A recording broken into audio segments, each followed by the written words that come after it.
Manjummel boys 100 കോടി ക്ലബിൽ കയറിയ ഒരു അഡ്വഞ്ചറസ് ട്രിപ്പിൻ്റെ കഥ പറയുന്ന സൂപ്പർ മൂവി. ജീവിതത്തിൽ സാഹസങ്ങളെ തേടിപ്പോകുന്ന ഒരുപാട് പേര് നമുക്ക് ചുറ്റുമുണ്ട്. പക്ഷെ ജീവിതം തന്നെ സാഹസമാക്കിയ ഒരാളെ നമ്മൾ ബൈബിളിൽ കണ്ടുമുട്ടുന്നുണ്ട്.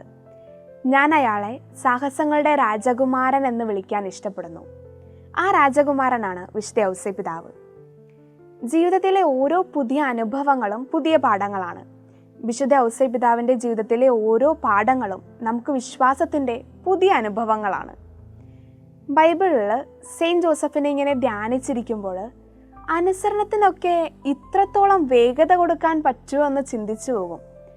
കാരണം ഹെറോദിയസ് മരിച്ചു എന്ന വാർത്ത ഒരു രാത്രി മാലാഖ വഴി സ്വപ്നത്തിലാണ് സെയിൻറ്റ് ജോസഫ് അറിയുന്നത്. എനിക്കാണ് അങ്ങനെ ഒരു സിറ്റുവേഷൻ കൈകാര്യം ചെയ്യേണ്ടിയിരുന്നെങ്കിൽ, ബിഗ്ഗസ്റ്റ് ശത്രു മരിച്ചു, ഇനി പതുക്കെയൊക്കെ രാവിലെ എഴുന്നേറ്റ് മേരിയെയും ഈശോയെ കൂട്ടി നസ്രത്തിലേക്ക് പോകാമെന്നേ ചിന്തിക്കൂ. പക്ഷെ ഇവിടെ സെയിൻറ്റ് ജോസഫ് ആ രാത്രി തന്നെ ഈജിപ്തിൽ നിന്ന് നസ്രത്തിലേക്ക് പലായനം ചെയ്തു. അനുസരണത്തിൻ്റെ ഒരു സ്പീഡ് നോക്കിയേ. നമ്മുടെയൊക്കെ ജീവിതത്തിൽ പല അത്യാവശ്യ കാര്യങ്ങളിൽ പോലും നാളെ നീളെ എന്നൊക്കെ പറഞ്ഞ് അലസരായി പല കാര്യങ്ങളും ചെയ്യാതിരിക്കാറില്ലേ? അപ്പോൾ നമ്മൾ ഈ വിശുദ്ധനെ ഓർക്കണം, വിശുദ്ധൻ്റെ മധ്യസ്ഥം വഹിക്കണം. പിന്നെ സെയിൻറ്റ് ജോസഫിൽ എനിക്ക് ഏറ്റവും ഇഷ്ടപ്പെട്ട കാര്യം എന്ന് പറഞ്ഞാൽ, എന്ത് ചെയ്താലും ഒരു കംപ്ലീറ്റ് പെർഫെക്ഷനും ഐഡൻറ്റിറ്റിയും കീപ്പ് ചെയ്ത മനുഷ്യനാണ്.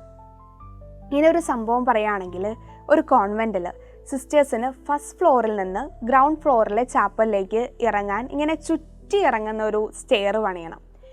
ഏതൊരു പണിക്കാരനെ വിളിച്ചിട്ടും തോറ്റു പിന്മാറിയതാണ്. പക്ഷേ സിസ്റ്റേഴ്സ് സെയിൻറ്റ് ജോസഫിനോട് നൊവേന ചൊല്ലി പ്രാർത്ഥിച്ചു. പിറ്റേ ദിവസം തന്നെ ഒരു പണിക്കാരൻ വന്ന് അതിമനോഹരമായ മരത്തിൻ്റെ ഒരു സ്റ്റെയർ പണിതു കൊടുത്തു. പണിയൊക്കെ കഴിഞ്ഞ് കൂലി കൊടുക്കാൻ നോക്കിയപ്പോൾ ആരെയും കണ്ടില്ല. പിന്നെ സിസ്റ്റേഴ്സിന് മനസ്സിലായി അത് സെയിൻറ്റ് ജോസഫ് ആയിരുന്നുവെന്ന്. അതൊരു മിറക്കുലസ് സ്റ്റെയർ ആണ്. ഇന്നും അത് ഒരു അത്ഭുത സ്റ്റെയറായി മാറിയിരിക്കുകയാണ്. ലോകത്തിലൊരു തച്ചനും പണിയാൻ പറ്റാത്ത രീതിയിൽ പണിതൊരു സ്റ്റെയർ. ഒരു പശയോ ആണിയോ ഒന്നും യൂസ് ചെയ്യാതെ മുകൾ മുതൽ അടി വരെ ഒറ്റത്തടി കൊണ്ടുണ്ടാക്കിയ ഒരു സ്റ്റെയർ. ഇന്നും കണ്ടുപിടിക്കാനാവാത്ത ഒരുപാട് നിഗൂഢതകളോടുകൂടിയ ആ സ്റ്റെയർ അങ്ങനെ തന്നെ നിലനിൽക്കുന്നുണ്ട്.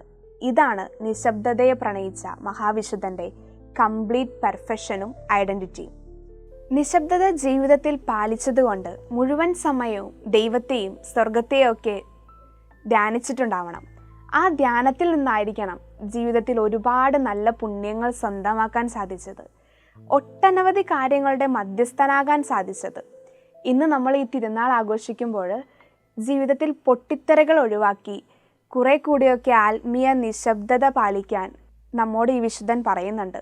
ഒരുപാട് ദൈവിക ചിന്തകളും പുണ്യങ്ങളും നമ്മുടെ ഹൃദയത്തിനുള്ളിൽ നിറയാൻ അതിടയാക്കും. അതിനായി സെയിൻറ്റ് ജോസഫ് നമ്മെ ഓരോരുത്തരെ അനുഗ്രഹിക്കട്ടെ എന്ന് നമുക്ക് പ്രാർത്ഥിക്കാം. ആമേൻ.